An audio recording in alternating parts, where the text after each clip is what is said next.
Ever feel like your mind is just running a marathon while everyone else is, I don't know, taking a casual stroll? Yeah, we tend to slap a label on that, we call it overthinking, and we treat it like it's some kind of flaw. But what if it's not? What if all that mental churn is actually a sign of a really powerful cognitive ability? Today, we're going to flip the script on overthinking and see it for what it often is, a form of strategic depth. So let me ask you this, does this hit home?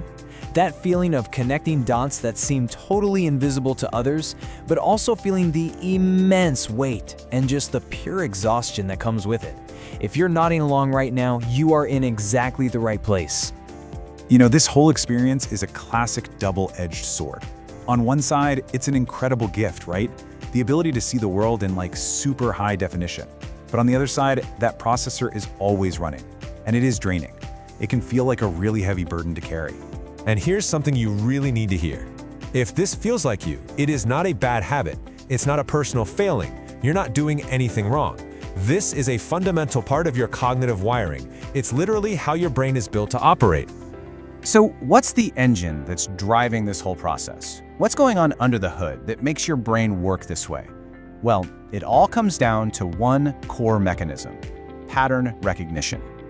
At its core, pattern recognition is all about our brains trying to make sense of the world, trying to build these little predictive models to figure out what's coming next.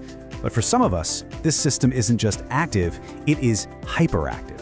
It's constantly scanning, analyzing, and building these incredibly complex simulations from all the data it's taking in. Think of it this way. You're not running on the standard model. Your brain is a high-performance engine. It's taking in huge amounts of information, everything from the subtext in a conversation to complex data sets. And it's not just processing it. It's running simulations, it's predicting futures, and it's mapping out the hidden architecture underneath it all.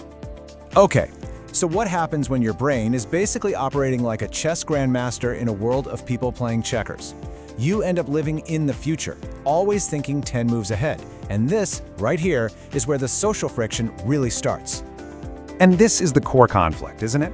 For you, the path forward is crystal clear, because you've already seen the patterns, you've run the simulations, the solution is just obvious. But when you try to explain it, you're met with blank stares, because everyone else is still back on step one. That gap isn't just frustrating, it can feel incredibly lonely. This frustration funnel just nails the process perfectly. Step one, you see the pattern. Easy. Step two, you identify the likely outcome. Step three, you formulate the solution. And then, you hit the bottleneck. Step four, you wait and wait for the rest of the world to catch up to a conclusion you reached minutes or maybe even days ago.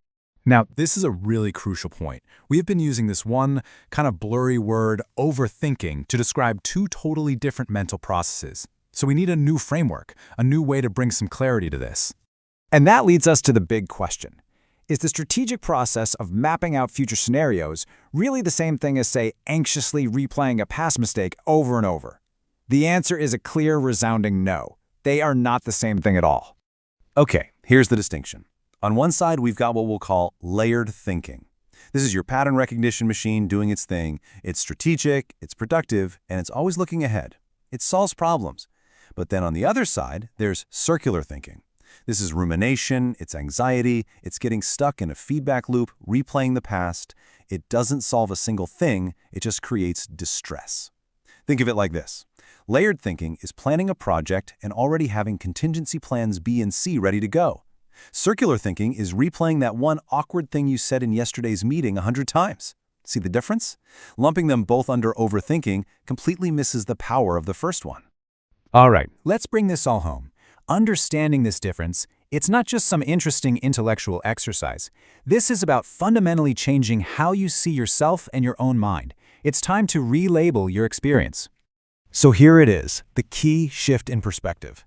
That internal monologue that you've been calling overthinking all this time, more often than not, it's the engine of your strategic depth. It is not a bug, it is a feature. It's a cognitive strength that lets you navigate the world with a totally unique level of foresight and understanding.